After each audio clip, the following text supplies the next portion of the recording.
5 శ్లోకాస్ చర్చిద్దాం. విసృజ్య కామం దంభం చ ద్వేషం లోభమగం మదం అప్రమత్తోద్యత నిత్యం తేజీయాం సమతోషయ. 4, 5 శ్లోకాస్. స వై దేవర్షివర్గ్యస్తాం మానవీం సమనువ్రతాం దైవాద్గదరీయస పత్యుః ఆశాసానాం మహాశిశः కాలేన భూయా సాక్షామం కర్షితాం వ్రతచర్యయా ప్రేమ గద్గదయా వాచా పీడితః కృపయా బ్రవీత్. తాత్పర్యం భాష్యం శిల ప్రభుపాదులు రచించారు. ఓం అజ్ఞానతిమిరాంధస్య జ్ఞానాంజనశలాకయా చక్షురున్మిలితం యేన తస్మై శ్రీగురవే నమః. నమో ఓం విష్ణుపాదాయ కృష్ణపృష్ఠాయ భూతలే శ్రీమతే భక్తిస్వరూపదామోదర స్వామినితి నామిని. నమో ఓం విష్ణుపాదాయ కృష్ణపృష్ఠాయ భూతలే శ్రీమతే భక్తివేదాంత స్వామినితి నామిని. నమస్తే సరస్వతీ దేవీం గౌరవాణి ప్రచారిణే నిర్విశేష శూన్యవాది పాశ్చాత్యదేశధారిణి. జయ శ్రీకృష్ణ చైతన్య ప్రభు నిత్యానంద శ్రీ అద్వైత గదాధర శ్రీవాసది గౌరభక్తవృంద. హరే కృష్ణ కృష్ణ కృష్ణ హరే హరే హరే రామ రామ రామ హరే హరే. సో నిన్న మనము ఈ తృతీయ స్కందము 23వ అధ్యాయంలో ఫస్ట్ అండ్ సెకండ్ శ్లోకాలు తెలుసుకున్నాము. ఆదర్శవంతమైన గృహస్థ జీవితముకు భార్యాభర్తల పాత్ర. ఈరోజు ముఖ్యంగా గృహము అన్నప్పుడు ఆ గృహానికి ముఖ్య పాత్ర అలంకారమే భార్య, గృహలక్ష్మి. ఆ భగవంతుడు సో లక్ష్మీనారాయణ రాధాకృష్ణ వాళ్ళ యొక్క ప్రాపర్టీ, వాళ్ళు యజమానులు కాబట్టి వాళ్ళ సేవకురాలు, ముఖ్య సేవకురాలు గృహలక్ష్మి. లక్ష్మి యొక్క సేవకురాలు కాబట్టి గృహలక్ష్మి. సో భార్య పాత్ర చాలా ప్రాముఖ్యత ఉంటుంది. ఈరోజు ఆమె యొక్క లక్షణాలు మరి అటువంటి సిమ్టమ్స్ ఉన్నాయా లేదా అనేది దయచేసి చూసుకోండి. మెయింటైన్ అంటే ఆ గృహం యొక్క చీఫ్, స్పెషల్గా ఏ గృహం అన్నా ఆనందంగా ఉండాలంటే ఆ గృహం యొక్క కిచెన్ బాగుండాలి. ఎందుకంటే ప్రతి ఒక్కరు కూడా బయట ఎంతో పని చేసి వచ్చేది ఆహారం భుజించదని. ఆహారం ఎక్కడి నుంచి ఉత్పన్నమవుతుంది? కిచెన్ నుంచి. ఆ కిచెన్ లక్ష్మి యొక్క కిచెన్ అయి ఉండాలా, రాధారాణి యొక్క కిచెన్ అయి ఉండాలి. ఆ ఇల్లు మొత్తం కూడా ఎట్లయితే భగవంతుడు పరమాత్మ రూపంలో విస్తరిస్తారో, జనరల్ గా స్త్రీ యొక్క ప్రభావము ప్రతి అనుభవం ఆ ఇంట్లో ఉంటుంది. ఆ విధంగా ఆమె లేదు నాకెందుకు అని వదిలేస్తే ఆ ఇల్లు అంతేసాడు. కాబట్టి స్త్రీ కొన్నిటిని వదిలేయాలా, కొన్నింటిని పట్టుకోవాలా. వదిలేయవలసిన ఏంటి వదిలేయకూడని ఏంటి? వదిలేయకూడనిది ఆ లక్ష్మీనారాయణ రాధాకృష్ణుల సేవ. వదిలేయవలసినవి ఆ సేవ నుంచి నిరోధించేటువంటి కొన్ని శత్రువులు ఉంటారు.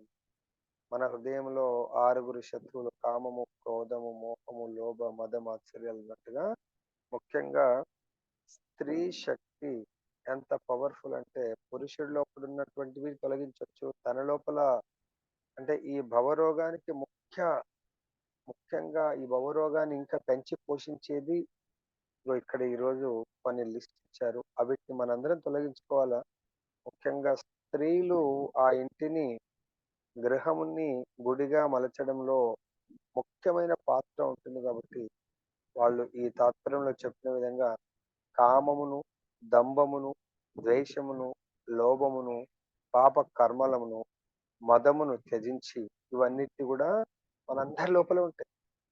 అర్థమైందా? వీటన్నిటిని కూడా త్యజించినట్టు అయితే మనం చాలా నష్టపోతాం. మనం కాదు, ఈవెన్ భగవంతుడి లీలలో భగవత్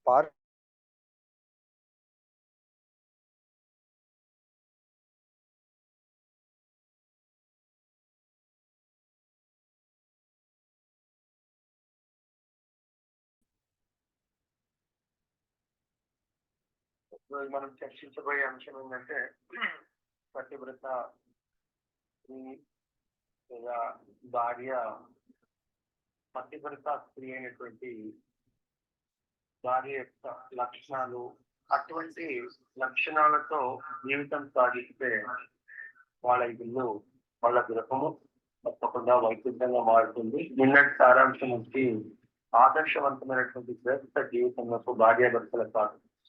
ఈరోజు భార్య యొక్క పాత్ర మనం చూస్తున్నాం. సో ముఖ్యంగా ఏంటంటే పాత్ర గుర్తుపెట్టుకోవాలి. మనం ఏమనుకుంటామంటే నిజంగా నా జీవితం అంటే ఇదే. మన నిజంగా జీవితము ప్రతి ఒక్కరు, మన భార్య అయినా, భర్త అయినా, పిల్లలైనా, మనందరము స్పెషల్ గా మానవులు 80 లక్షల తర్వాత ప్రమోషన్ లో వచ్చినటువంటి ఈ పాత్ర. ఈవెన్ బ్రహ్మ కూడా పాత్రనే పోషిస్తున్నాడు. బ్రహ్మ యొక్క రోల్, ఇంద్రుడు కూడా తన యొక్క పాత్రను పోషి, సూర్య భగవాన్ ఆయన వివత్వాడు తన పాత్రను పోషిస్తున్నాడు. అందరూ కూడా ప్రతి ఒక్కరం ఈ భౌతిక ప్రపంచంలో రియల్ పొజిషన్ అంటే కేవలం భగవంతుడి దాసులు. సో కానీ ఇక్కడ మనకు వివిధ రకాలటువంటి పోస్టులను మనం నిర్వహించడానికి కొరకు పెట్టి రావడం జరిగింది. లైక్ ఈ దేశాన్ని కాపాడడానికి కొరకు త్రివిధ దళాలు, వాళ్ళు మనుషులే. మిలిటరీ డిఫెన్స్ వాళ్ళు ఒక కలర్ డ్రెస్ వేసుకుంటారు, నేవీ వాళ్ళు ఒక కలర్ డ్రెస్ వేసుకుంటారు, ఎయిర్ ఫోర్స్ వాళ్ళు కలర్ డ్రెస్ వేసుకుంటారు. అదే పోలీస్ వాళ్ళు మనల్ని రక్షించడానికి వాళ్ళు దేశాన్ని వీళ్ళేమో మన మధ్య శాంతి సామర్థ్యాలు నెలకొల్పడానికి పోలీస్ వాళ్ళు.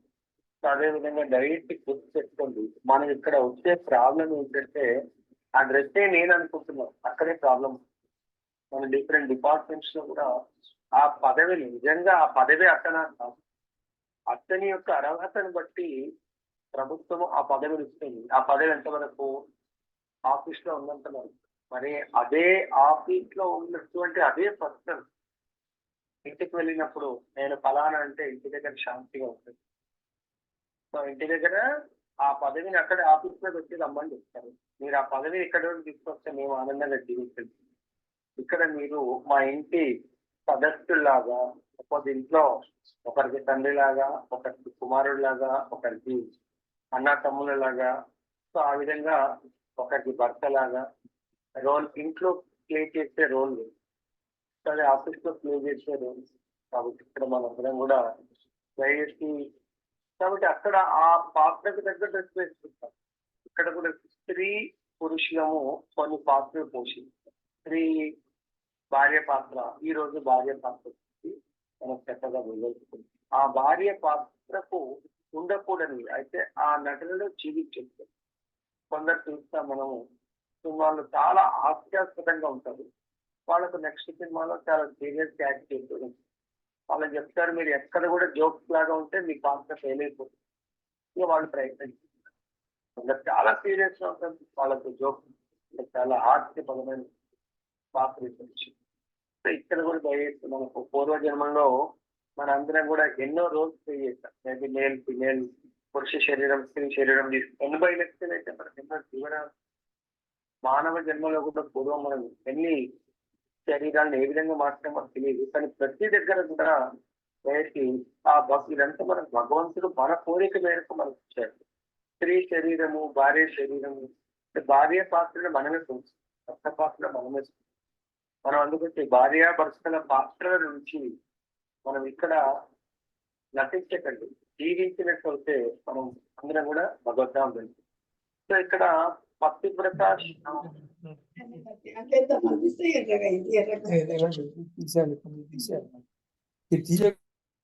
హోమంలో అందరూ కూడా పాటించవలసినటువంటి రోల్, ఆదర్శవంతమైనటువంటి రోల్ ఏమిటి?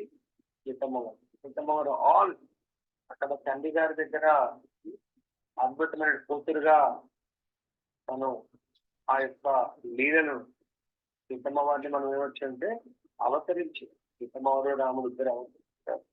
సో అవతరించి మనకు ఆదర్శవంతమైనటువంటి పాత్రలను వాళ్ళు పోషించారు. కూతురుగా అక్కడ మన సిస్టర్స్, అక్కగా, బ్రెస్ట్, సఖిలాగా, ఇక్కడ వచ్చిన తర్వాత ఆదర్శవంతమైనటువంటి కోడల్లాగా, ఆదర్శవంతమైనటువంటి సిస్టర్ లాగా, మిగతా వాళ్ళకు ఆదర్శవంతమైనటువంటి తల్లిలాగా, నాటిలాగా ఎన్నో పాత్రలు అమ్మవారు అన్ని పుస్తకాల్లో కూడా అదే విధంగా చూస్తే మనకు ద్వాపరయుగంలో కుంతి మహారాణి తన యొక్క భర్త అల్లిగా ఆ రోజుల్లో భర్త చనిపోతేనే ఆ భర్త యొక్క నిప్పులు ఎట్లయితే తను బతుకున్నప్పుడు రోజు అన్యోన్యంగా ఉండేవారు, ఆ భర్త శరీరం వదిలిన శరీరాన్ని అంటుపెట్టుకొని కూడా శరీరంతో పాటు అగ్నికి ఆవుతే వెలుగుతూ కానీ ఇద్దరు పాండురాజుకి ఇద్దరు బాధిస్తే ఇద్దరు వెళ్ళిపోవడానికి సిద్ధమవుతారు. అప్పటికే 5 పిల్లలు ఆ పిల్లలెవరు భగవంతుడు ఇచ్చాడు. మహాభారతం జరగాలి, మరి కుంతిమానం లేకుంటే ఎలా జరిగింది? కాబట్టి తను కూడా భర్తను ఎంతో ప్రేమిస్తుంది. కానీ మాట్లాడితే నేను వెళ్ళిపోతానో నేను చూసుకోవాలి. కుంతిమానం ద్వారా ఇదంతా లేదు జరగాలి. అదేవిధంగా చూసినట్లయితే కుంతిమారనే పొడలైనటువంటి ద్రౌపది మహాసాచి పతివ్రత శిరోమణి, తను కూడా అందరిలాగే ఒకే యొక్క భర్తతో ఉండాలని అక్కడికి 5 వస్తుంది. అప్పుడు ఆమె ఆ భగవంతుని వేడుకలు ఇదేంటి స్వామి, చరిత్రలో విచిత్రంగా నాకు 5 భర్తలేదు, ఒక భర్తకు 5 భార్యలు ఉండొచ్చు కానీ ఒక భార్యకు 5 భర్తలు ఎలా ఉంటుంది? అప్పుడు భగవంతుడు లాస్ట్ లైఫ్ లో 5 సార్లు 5 అంటే ఇటువంటి 5 క్వాలిటీస్ తో కూడుకున్నటువంటి భర్తలు 5 భర్తలు కోరుతున్నాం. అటువంటి శరీరాలు వాళ్ళు తీసుకో ఆ క్వాలిటీ కూడా శరీరం తీసుకొని నీతో భర్త రోజు ఏం చేస్తారు నువ్వు కోరుకున్నావు కాబట్టి 5 క్వాలిటీస్ ఉన్నటువంటి పురుష శరీరాలని నువ్వు పతివ్రతగా అప్పుడు చరిత్రలు స్థాయిగా నిలిచిపోతారు. ద్రౌపది కూడా పుట్టింటి దగ్గర కూడా కష్టాలే, తండ్రి కూడా తనకు లైక్ చేయడు. ఇక్కడ వచ్చిన తర్వాత అసలు భర్తలు ప్రేమిస్తారు కానీ ఇక్కడ ఇన్ని కూడా కష్టాలు, చాలా ఘోరమైనటువంటి అవమానం. కాబట్టి మనందరం కూడా స్పెషల్ గా పాత్రలందరూ వీళ్ళందరినీ ఆదర్శంగా శిరోమణి ఎలా ప్రేమిస్తారు. మొత్తం ఈ యొక్క విశ్వానికి రాజు, అటువంటి రాజు యొక్క గుర్తు వచ్చి ఏ విధంగా కర్దముని సేవించాలి అంటే మన లోపల ముఖ్యంగా సేవ అనేది ఇతరులని నేను మాస్టర్ గా యాక్సెప్ట్ చేయడం, నాకంటే గొప్పవాడుగా యాక్సెప్ట్ చేయడం, అలా యాక్సెప్ట్ చేసిన ఇగో ఇది కూడా కామము మొదలు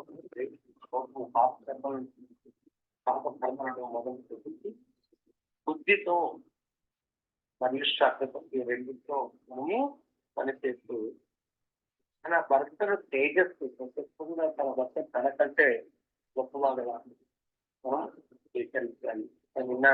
నిన్న శ్లోకంలో వచ్చింది స్పెషల్ గా మరియు అన్యోన్యంగా మరియు 2 పదాలు యూజ్ చేయడం జరిగింది. సో అన్యోన్యంగా ప్లస్ మనకంటే గౌరవాన్ని పొందే అర్హత కలవాడుగా భావించినప్పుడే అత్యంత దగ్గరగా మనం ప్రయోజనం చేయగలం. భాష మహిమాన్వితులకు భర్త యొక్క మహిమాన్వితురాలకు భార్య గుణములు కొన్ని ఇతడు పేర్కొంది. దయచేసి ప్రతి ఒక్కరు కూడా తన భర్తను చాలా మంది చేస్తారని ఎవరి భర్త వాళ్ళకి చాలా. కాబట్టి ఇక్కడ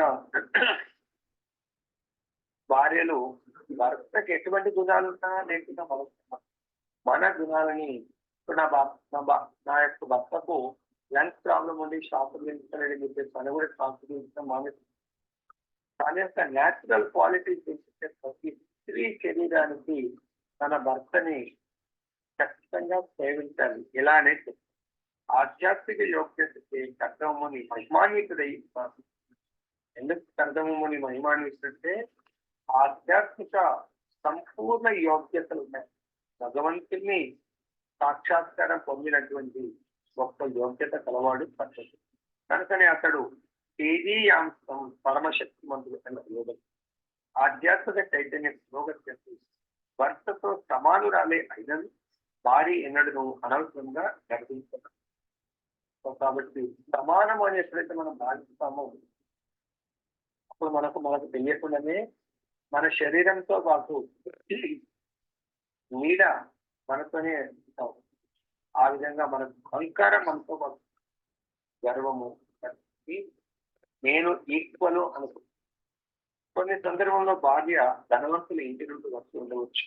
స్వయంభూ మనువు తనే అయిన దేవుడు ఆమె తన వంశంలో దానికి గర్వించవచ్చు, కానీ అట్టి స్వభావం నిషిద్ధమైనది.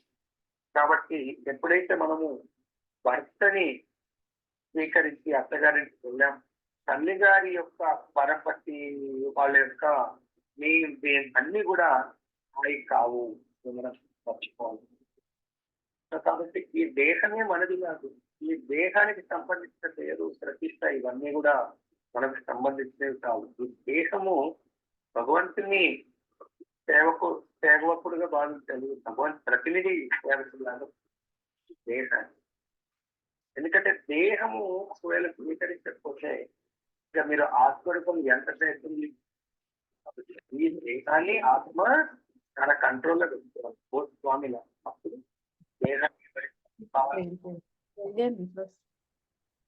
తన తల్లిదండ్రుల ఉన్నత సాక్షి గర్వించక భర్త సర్వదా అనుభవం కలిగి ఆమె మదమును త్యజించవలసి. కాబట్టి మనకు ఈ గర్వంతో మదము, అహంకారము, మదం అంటే నేను దానికి బ్యాక్గ్రౌండ్ ఏంటి కావాలి. నువ్వనేది ఫస్ట్ ప్రూవ్ చేసుకో. నువ్వనేది గొప్పగా సేవకురాలుగా సేవకులుగా మనను మనం ప్రూవ్ చేసుకో. పుట్టింటి వారి స్థితిని గాంచి భార్య గర్భితురాలైనట్టు ఆమె గర్వము భార్యాభర్తల నడుమ అపార్థం వారి వైవాహిక జీవితమును నాశనం చేస్తుంది. కాబట్టి ఒక్కసారి మనం పెళ్లి అయితే వైదిక సాంప్రదాయాల ప్రకారం పెళ్లి చేసుకుని భర్తని స్వీకరిస్తే ఒక పతివ్రత స్త్రీకి ఆ భర్తనే సర్వస్వంగా భావిస్తారు. అప్పుడు వాళ్ళ వైవాహిక జీవితంలో వైకుంఠ వాతావరణంగా ఉంటుంది. ఎప్పుడైతే తన ఈ దేహానికి ఉన్న క్వాలిఫికేషన్స్, ఈ దేహాన్ని ఇచ్చినటువంటి తల్లిదండ్రుల క్వాలిఫికేషన్స్, తర్వాత ఈ దేహం యొక్క సంబంధికులు అన్నా తమ్ముళ్ళు వాళ్ళ యొక్క క్వాలిఫికేషన్ బట్టి మనం అహంకారంతో ఉంటే ఆ అహంకారంతో మనము అత్తింటి వారిని చాలా తినచ్చు. భర్తను అత్తమామను అక్కడ మనకు వైవాహిక జీవితంలో అన్ని కూడా మనస్పర్ధలు కూడా విత్తలేస్తాను. అప్పుడు ఆ జీవితం అంటే మనస్సుతంగా ఉండలేదు. ఎవరి పదవిలో మనం ఇక్కడ వాడుకొని గర్వంతో జీవించడానికి ప్రయత్నిస్తే మనం పతనం అవుతాం. ఈ విషయంలో దేవవతి అతి సావధానముగా ఉండదు. కనుకనే ఆమె గర్వమునంతని పూర్తిగా త్యజించనని ఒక ఈ యొక్క కర్దము విషయానికి ఇది భౌతికం.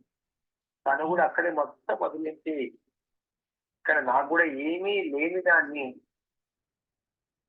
ఇంకా కర్దముడి దగ్గర ఉంది, నా దగ్గర లేని చెప్పి కర్దముడి గొప్ప మహాభక్తుడు.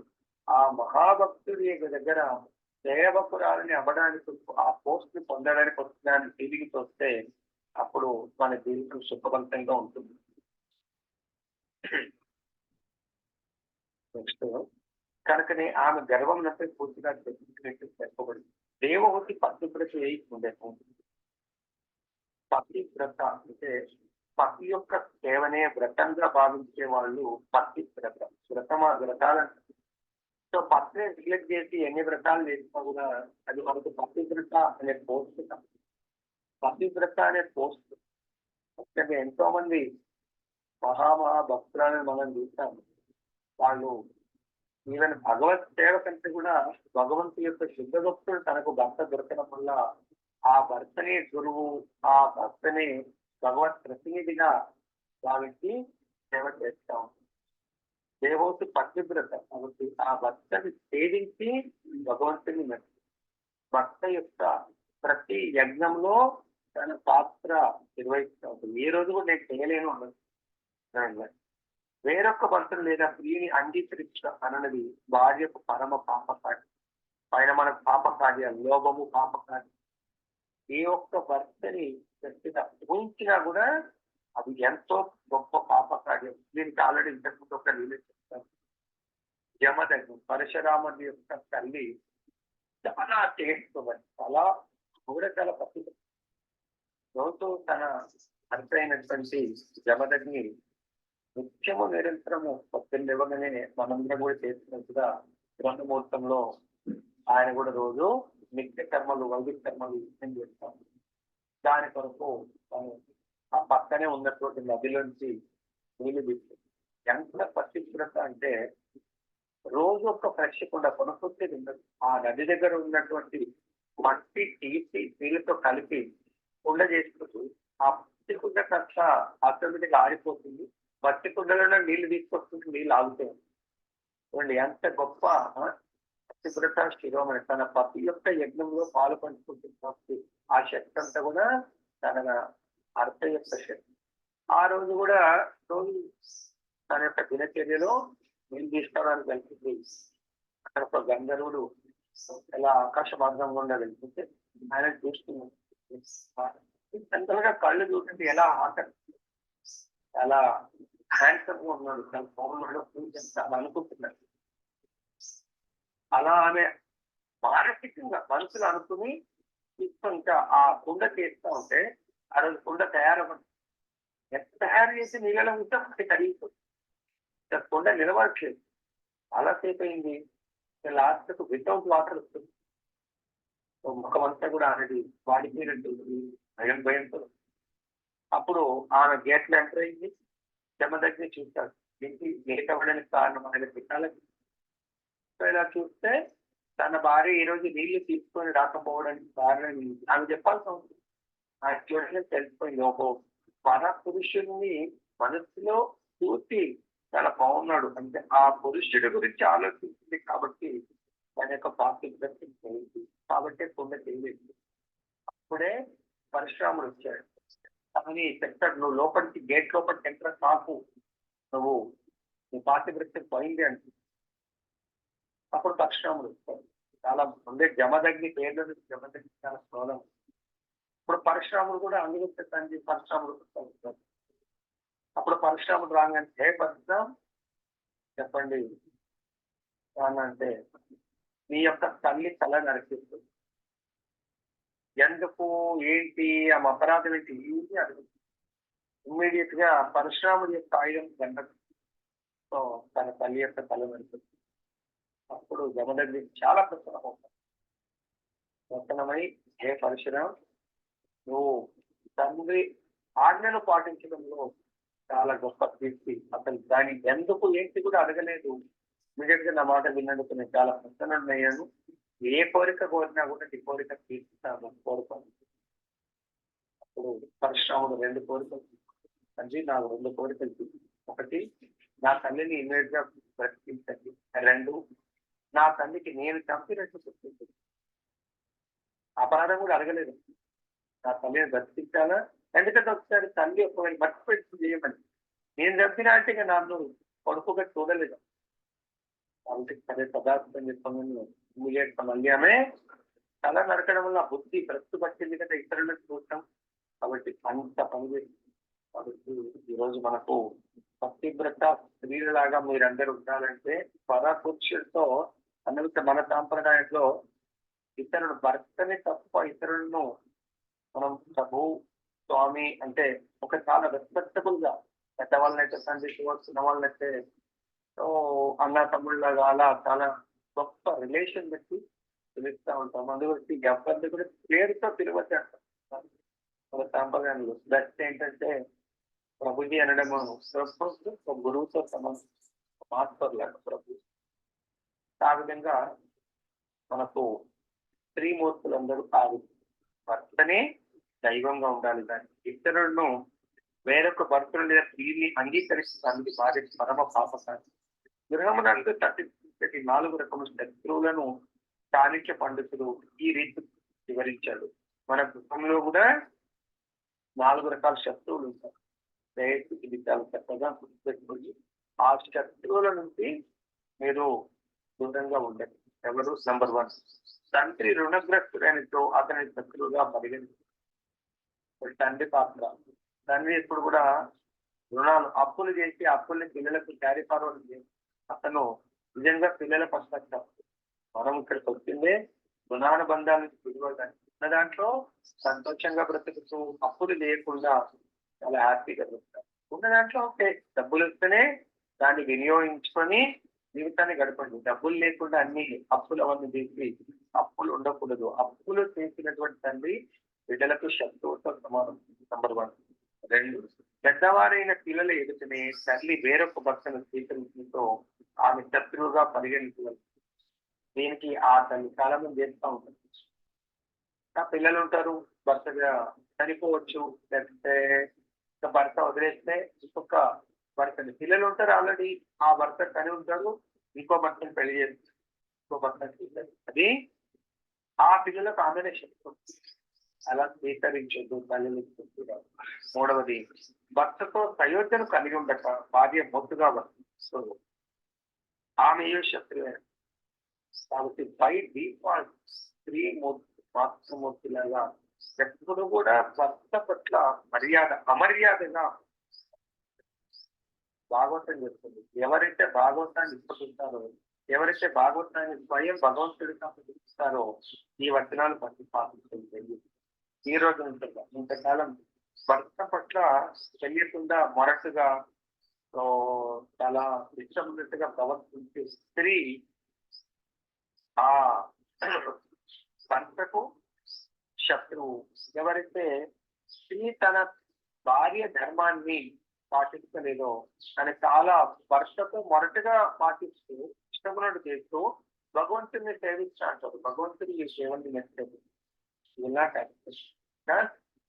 మనం ముఖ్యంగా మన పాత్రని మనం చక్కగా నిర్వర్తించకుండా డైరెక్ట్ భగవంతుని కృష్ణ విన్నాంటి మూర్ఖుడైన కొడుకు కూడా చేస్తే, ఒక కొడుకుల్ని మూర్ఖుడైన కొడుకుల్ని ప్రేమించటం దాంతో మనకి ఎప్పుడైనా వాడు మనని సంహరించే అవకాశం. సో దీంట్లో మనము ఏ లీలలో చూసాము, మూర్ఖులైన కొడుకు తండ్రిని కూడా సంహరిస్తారు. ఈ మధ్యలో మన లీలలో వచ్చింది అయితే మూర్ఖులైన కొడుకులు కానీ తల్లులు అతి ప్రేమ, దాన్ని ఏమంటారు, సెంటిమెంటల్ ప్రేమ. అటువంటి కొడుకు దుర్మార్గుడైన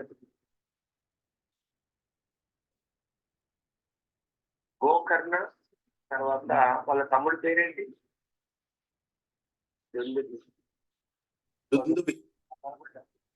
చంపేసి గోకర్ణ తీర్థయాత్రలు వెళ్ళొచ్చి లోపల తల్లిని చంపిస్తాడు. అక్కడికి డైరెక్ట్ ఇంటికే వేక్షలు తీసుకొచ్చి వచ్చింటాడు. అదే వేక్షలు వాటిని కూడా చంపేస్తారు.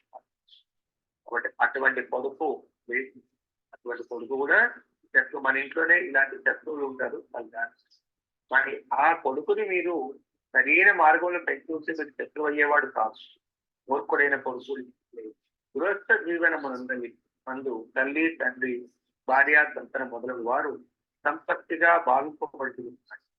భర్త సమక్షం అనే భార్య లేదా తల్లిని సమక్షం అనే తల్లి పరపురుషుని అంగీకరించడంతో వైదిక నాగరికతనట్టు ఆమె శత్రువుగానే పరిగణింపబడును. పతివ్రత అయిన స్త్రీ అట్టి దాంట్లో తన దిగరాదు, అది పరమ ఘోరమైనటువంటి. కాబట్టి స్త్రీలందరూ ఈ యొక్క ఏంటంటారు నియమాలను చక్కగా అర్థం చేసుకొని పాటిస్తూ జీవితాన్ని గడపాలి. పతి పరాయణుడము మను తనయ తన భర్తను దైవం కన్నను అధికంగా, దైవం కంటే అధికం. ఎందుకంటే ఈయనను వదిలేసి చాలా మంది భర్తను వదిలేసి డైరెక్ట్ టెంపుల్కి వెళ్తారు, భర్తను వదిలేసి సత్సంగం వెళ్తారు. భర్తను వీలవుతే అదే భర్తను సత్సంగం యొక్క ప్రాముఖ్యత భగవత్ సేవ గురించి ఒప్పించి ఆ భర్తతో కలిపి సేవించాలి. కానీ ఈ రోజులో రివర్స్ ఏంటంటే, లేదు ప్రభు మా ఆవిడ రావట్లేదు లేదా కర్తముని తను భగవంతుని సేవిస్తే భార్య ఆటోమేటిక్ ఫాలో చేయాలి. కానీ భార్య పూజ చేస్తారనే భర్తను కూడా భార్య వెంబడ ఫాలో చేస్తాం. ఓకే, ఆమె చేయట్లేదంటే తన కర్తముని చాలా స్ట్రాంగ్ డివోటీ కాబట్టి ఆటోమేటిక్ ఆమె తాను డివోటీగా అవ్వాలని డిసైడ్ చేస్తుంది. ఆమె కొరకు మనం డివోషన్ చేయకపోతే మనము పతనము, ఆమె ఫ్యామిలీ అంతా కూడా, పిల్లలందరూ కూడా పతనం. ఆ విధంగా ఆమె అతని నుండి గొప్ప వరదానములు పొందుతుంది. భర్త గొప్ప భక్తుడైనప్పుడు ఆ భార్య యొక్క వరాలంటే మనం వరాలంటే ఇక్కడ ఏమనుకుంటాము?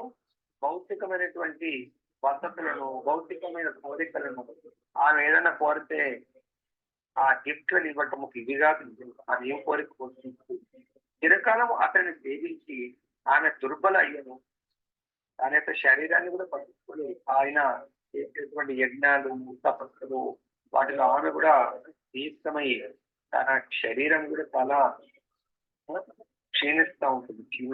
ఆయన లెక్క చేయదు. కేవలం తన యొక్క పతి దైవంగా భగవత్ సేవలో తన పతి అంత గొప్పగా నేర్చుకునేటువంటి తన వంతు కర్తవ్యం సేవ చేసుకుంటూ ఆ సేవలో చాలా దుర్బల అంటే బలహీనురాలను వ్రతానుష్ఠానమున విధుల సృష్టించను. అంతటి దేవర్షి కర్తమును ఆమె స్థితిని దాటి కృప కలిగిన వాడై ప్రేమ గద్గద స్వరంతో ఆమె వ్రత అనుష్ఠానంలో ఇంకా ఆమె శక్తి రోజు అక్కడ చాలా గారాబాల కూతురాని. అక్కడ ఏమి ఇంత పనులు చేయాల్సిన అవసరం లేదు. ప్రతిదానికి ఎంతో మంది సేవకురాలు ఉంటారు, కానీ సేవకులు లేదు. తనే సేవకురాలు. భార్య భర్త కోవతే తండ్రి ఉండవలేదు. అందుకంటే పెళ్ళి అయిపోగానే మీ ఇంటి పేరు ఏంటంటే ఆ భార్య తల్లిదండ్రుల ఇంటి పేరు చెప్తుంది. మీ వంశం ఏంటంటే ఇక్కడి వంశము, మీ యొక్క గోత్రం ఏంటంటే భర్త యొక్క గోత్రం. భార్య భర్త కోవకే చెట్టి ఉండవాలి. ఇంకా ఆ యొక్క మమకారాన్ని వదిలిపెట్టి భర్త నియమములని అనుసరించుకుంటూ ఆమె సిద్ధపడి ఉండవలేదు. అంటే ఇంకా మళ్ళీ ప్రభుజీ మా భర్త దానికి కాదు, అర్థమైందా? భర్త అనే దానికి కూడా మనం 5.5.3 కూడా నమోదేది అంతముకే. కాబట్టి నన్ను ఆ భార్యని వృత్తి సంసార సాగరం నుంచి దాటించేవాడు. అటువంటి వాడిని మాత్రం 100% పాటించాలి. అటువంటి వాడు కాడు అన్నా కూడా దయచేసి అతని ప్రేమతోనే మార్చుకోవడానికి ప్రయత్నం చేయండి, కానీ మీ గొడవలు పెట్టుకోవడానికి మనం ఇక్కడ గాంధారి ఎగ్జాంపుల్ చూస్తాను. మూర్ఖుడితో కూడా తపస్సు చేస్తూ ఉంది. ఏ తపస్సు చేస్తూ? తనకు భర్త కానున్నవాడు ధృతరాష్ట్రుడు అందుడని తెలిసినంతనే తెలవంగానే ఇమ్మీడియట్ గా గాంధారి స్వయంగా అందరితో స్వీకరించినది మహాభారతం.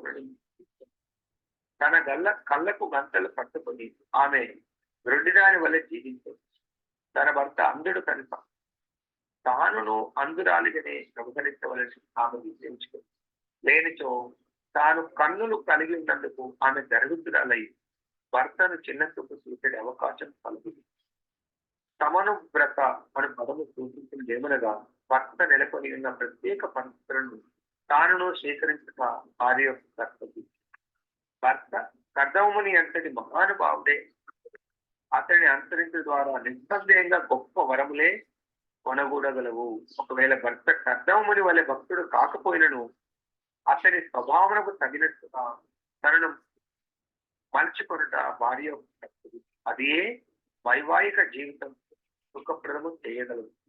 కాబట్టి కర్దముని లాగా మహాభక్తుడే భర్త కాకుండా అంత గొప్ప భక్తుడు. భార్య ఫ్లెక్సిబుల్ ఉండాలి, రిజిడ్ గా, ఐరన్ రాడ్ లాగా ఉండదు, స్ప్రింగ్ లాగా ఉండాలి. సో స్పెషల్లీ స్త్రీ అనగానే చాలా ఫ్లెక్సిబుల్ ఉండాలి. పురుషుడు ఫ్లెక్సిబుల్ ఉంటాడు, స్త్రీకు ఉండాలి. అంటే ఇక్కడ ప్రతి స్త్రీ పురుషు అంటే చాలా సార్లు ఆశ్చర్యం చెప్తారు. ఈవెన్ బ్రహ్మ నుంచి చిన్న కీటకం వరకు where all accept the dress. అన్ని భౌతిక దేహాలను యాక్సెప్ట్. కాబట్టి ఆ భౌతిక దేహము ఒక్కొక్క పదవికి దగ్గర. స్త్రీ శరీరము ఫ్లెక్సిబుల్ ఉండాలా. మరి ఆ ఫ్లెక్సిబుల్ లేకుంటే మనము స్త్రీ అనే పాత్రని చక్కగా పోషిస్తున్న వాళ్ళకి కాదు.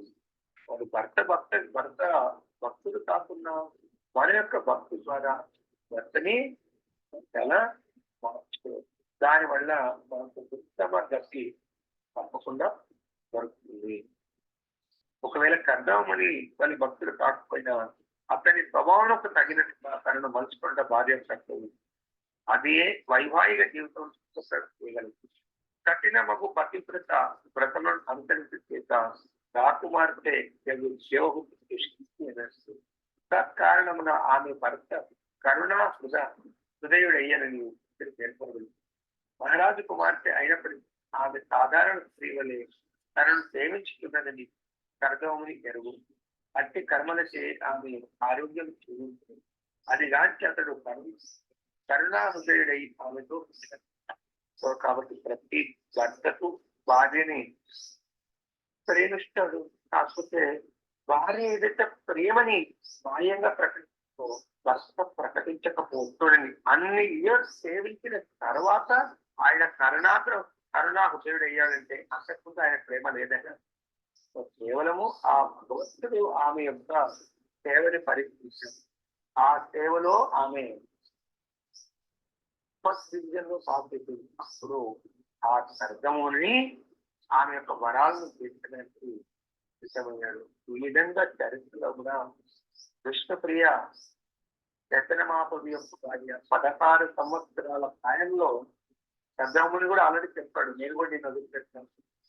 అలా వదిలిపెట్టమని కాదు ఇచ్చారు. ఎందుకంటే ప్రతి పురుషుడి యొక్క ధర్మము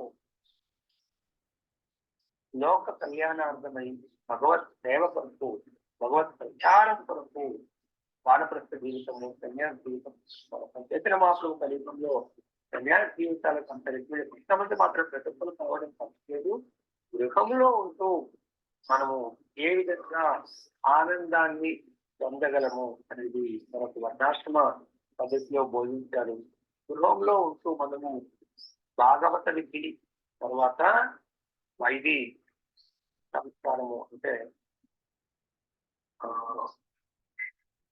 శారద పంచరాత్రిగా సిద్ధిస్తారు. భగవంతుని ప్రశ్న చేస్తూ భాగవత విధి ప్రకారం భగవంతుని యొక్క సేవ, శ్రవణ కీర్తన సేవ చేస్తూ దాని యొక్క అప్లికేషన్ ఫార్ భగవంతుని సేవిస్తూ మన జీవితాన్ని, జీవిత ప్రయాణాన్ని సంపూర్ణం చేసుకోవాలి. జీవిత ప్రయాణం యొక్క డెస్టినేషన్ భగవంతుడు. కాబట్టి భగవద్ధామంలో మనం వెళ్ళి ఏం చేయాలా? భగవంతుని సేవించాలి. కాబట్టి ఈ విధంగా భార్య భర్తలు వారి వారి బాధ్యతలను తెలుసుకొని ఆ బాధ్యతలకు ఎట్లయితే మనం ఆఫీస్కి వెళ్ళి రోజు మన బాధ్యతను చెప్పాలి, మనం వెళ్ళి మన ఇంట్లో కూర్చుంది మన వర్క్ మనం ఎలా చేస్తామో అలా ఇద్దరు కూడా వారి వారి బాధ్యతలు నేర్పి గృహస్థ జీవితాన్ని, వైవాహిక జీవితాన్ని ఆధ్యాత్మిక మార్గంలో నడిపిస్తూ ఈ యొక్క మానవ జన్మను సార్థకత చేసుకోవాలి. మానవ జన్మ యొక్క లక్షణమైనటువంటి భగవంతుని పొందటము, భగవద్ధామం చేరుకొని శాశ్వత జీవితాన్ని గడపడం వైపు ఇద్దరు కలిసి పిల్లలతో సహా సకుటుంబ సన్నిహితంగా మనం సాధు సాంగత్యాన్ని, శ్రవణ కీర్తనని చేస్తూ భగవంతుని యొక్క ప్రత్యక్ష సేవ పరాగాత్మ కాకుండా మనం ఏ ఆత్మలు కావాలా? ప్రత్యాగాత్మగా మనము జీవిస్తూ ఫ్యామిలీ అందరూ కూడా వైకుంఠ ప్రయాణాన్ని సాగిస్తూ ఆ వైకుంఠనాథుని చేరుకోవాలని కోరుకుంటూ తీసుకున్నారు. బైబిల్ భాగవతం జయ మండలాలు जगन्नाथ की जय, गौरव भगवान की जय, श्री श्रीपाद गुरु महाराज सेवा के नियमन